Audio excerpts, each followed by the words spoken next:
Nina, would you please tell me about Ms. Marvel? Okay, so basically, I want you to picture a standard Marvel superhero. All right. How would you describe them? A perfect narrative personification of the struggles inherent in belonging to a minority group? How else would you describe them? You said a standard Marvel superhero, right? Yep. White. So in 2013, Marvel introduced Kamala Khan, a teenage girl living in Jersey City. Kamala personified all of the values that Marvel fans admire: tenacity, optimism, and courage in the face of adversity. She also exhibited the values most important to Marvel executives: Namely? spending money on Marvel-branded products. Nice. Kamala has Captain Marvel posters, No way! branded Avengers plushies and decorations, Wow, I want to be just like her. hallucinations where godlike versions of the Avengers tell her that she's destined for greatness. Oh, yeah, well, that's no big deal. I mean, I get those all the time. Tom, are you drinking Shinex brand window cleaner again?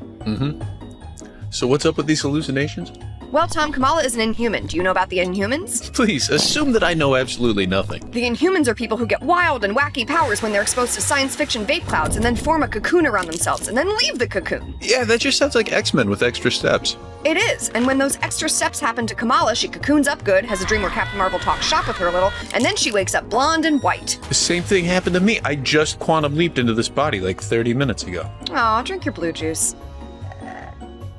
Ms. Marvel has developed into a polymorph, a groovy combination of Mr. Fantastic and Ant-Man. Her new look is the result of her shape-shifting abilities being taken over by her subconscious desire to look more like the overwhelmingly Caucasian superheroes that she grew up admiring. As time goes on, she realizes that she can actually be exactly who she already is and that she shouldn't have to change anything about herself just to make people like her. Nice, and that's what the Disney Plus show is about. Hard to say. For the show, they changed a lot of stuff about the character to make people like her. Ah, rat. Yeah. Like what? Well, her powers are different. In the comics, she can stretch and shrink and grow and shapeshift, whereas the show seems to have her wearing Moon Man bracelets and gaining the power to turn her body into, ring pops. But why would they make such a fundamental change to the character's backstory and powers, especially when they seem so intrinsically linked to the protagonist's moral oeuvre?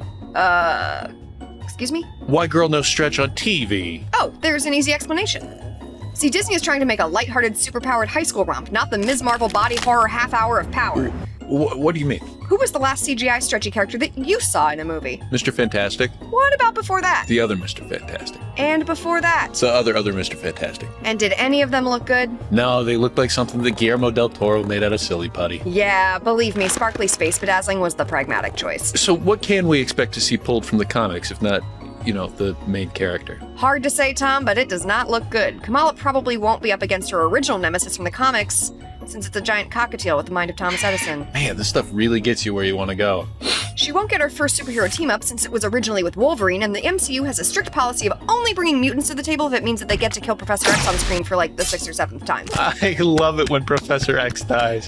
Still, there are some corners of the character's history that look like they're gonna sneak through. Kamala seems set to retain her optimism, her loyalty to her family, her energetic pluckiness, and most importantly, her "with great power comes great responsibility" catchphrase. Oh, cool. She's got one of those? She sure does, and it's a good one. Kamala's old man teaches her that good isn't something you are, it's something you do. Wow, good isn't something you are. That's right. It's something you drink. Call ended. Tom, I think maybe you're overdoing it on the...